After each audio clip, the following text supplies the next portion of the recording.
Hello everyone and welcome back to the TWAB. Now, before we get into the TWAB, I wanted to address a few things. The past 2 weeks I've been a little bit lapsed on my video content.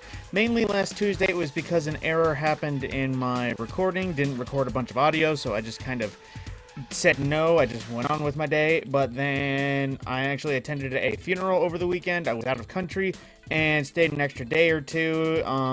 That resulted in me, not being exactly here as soon as Tuesday happened, and I didn't have the emotional energy to actually continue recording, so we just kind of skipped a few things. The only ones that I did were things I didn't need to talk about, but it's, a bit of time has passed, and I'm back into the regular video making mood. In that aspect, we have a TWAB that is basically the one just before Grandmaster Night Falls that's supposed to be launching next week, but they start off covering more of the mental health articles that if you wish to dive into, or the folks at Bungie, of course, are ushering people to check it out if you at all feel like you need to. But this is going to be a slightly light one, but it's going to be dealing with the more aerial weapon tuning. So they give us a TLDR, but I'm going to cut into basically some of the other stuff. Now, they reduced airborne penalties for all primary weapons. These changes are roughly equivalent to increasing the base aerial effectiveness stat of primary weapons by 15 at low stat values. Airborne accuracy penalty at low aerial effectiveness by 20 to 40% depending on weapon type. Auto rifles, pulse rifles, scout rifles, and submachine gun are at 40, hand cannon and sidearm at 20%, and bow at 30%. Reduced airborne aim assist penalties for the above weapon types and change the stat scale to provide more benefit to each point. Reduce airborne auto-aim, bullet bending, mouse and keyboard and controller penalty. Reduce airborne magnetism, reticle stickiness, controller only, penalty by 40%. And some perks now give static aerial effectiveness buff in addition to their other effects. Air Assault gives plus 10 air effectiveness at all times in addition to the general buff it gets. Extended Mag gives a little bit of aerial effectiveness for some reason, as do steady rounds at plus 7. Raise the base aerial effectiveness stats of several exotic weapons listed in a section below. So, archetypes. Precision frame, aka 180 hand cannons, have been languished for a while. We took some time to soften their time to kill in PvP, and playtesting we found this makes it more competitive, particularly with the innate plus 25 to aerial effectiveness. Increased body shot damage from 37 to 40.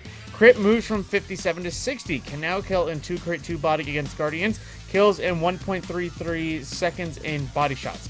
Auto rifles, vertical frame precision auto rifles have fallen behind than the other AR subfamilies. Increased body shot from 19 to 20. Precision multiplier moves from 1.6 to 1.5. Crit damage stays the same at 30.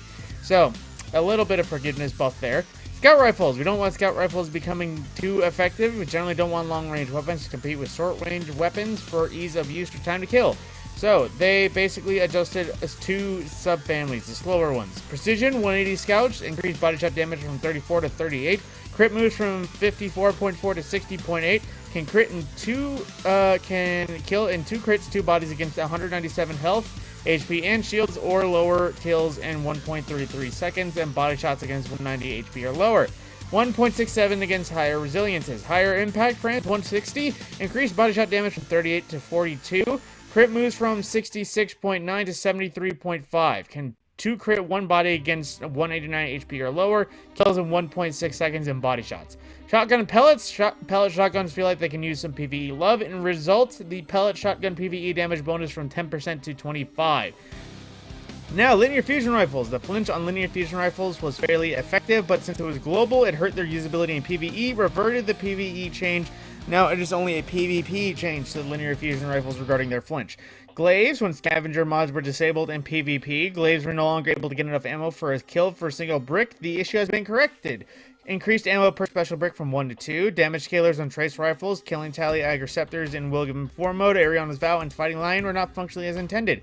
The fix to restore this will functionality for most weapons, but an update to Fighting Lion will come later, currently planned for Season 18 launch. Note that this issue may have also affected other weapons or perks. Now, for specifically, Lawrence Driver is still oppressive to play against. We want to address this more thoughtfully. Reduced aim assist from 32 to 22. Reduce its suction from kill shots against players.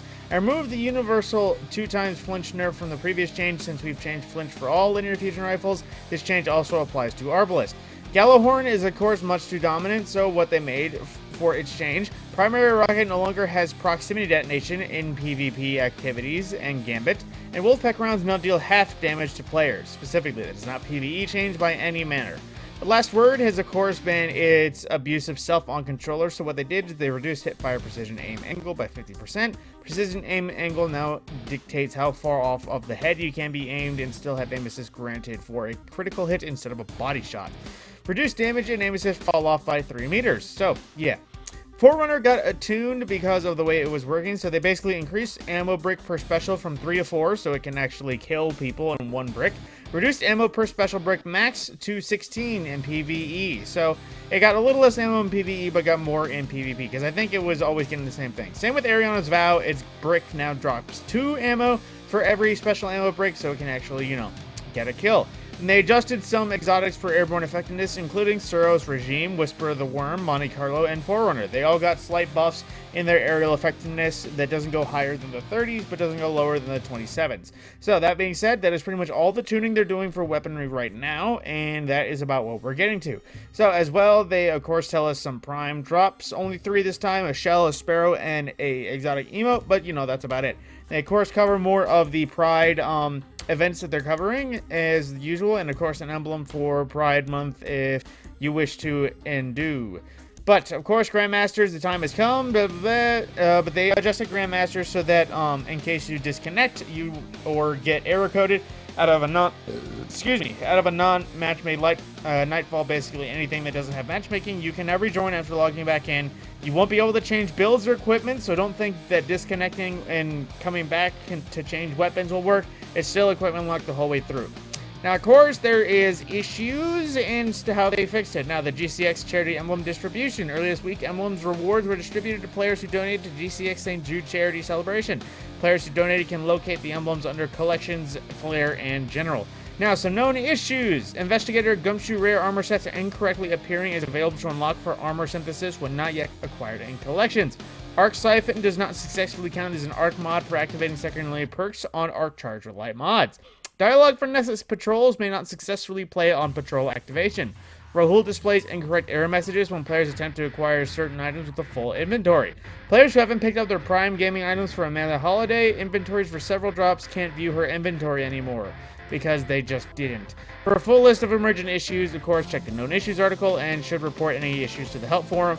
And then we go into the rest of the stuff, which is basically just movie and art of the week. And holy crap, this Atrax cosplay. It looks amazing. I didn't think this would be one that somebody could cosplay, but it still looks pretty dang great.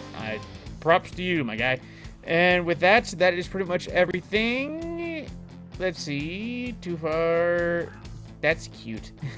But yeah, that's pretty much everything is down. Now, of course, there are tech blogs, community focuses, and the article on the nerf Gallahorn if anyone wanted to cover it. But of course, that is basically it. I don't know if Threads of Light is going instant because they mentioned Shreds of Light here, but you know, that's basically it for the TWAB. Now, I want to apologize again for my absence. Like I said, I wasn't feeling it on Tuesday after my capture just corrupted. Then I went out of the country for a while for a funeral, and a very close friend had to stay a couple of days to make sure I could look after friends that had hangovers and make sure I didn't have one myself when driving 9 hours back to the United States. That being said, my name is Matt Scorpion. I apologize for my lateness, and thank you for watching.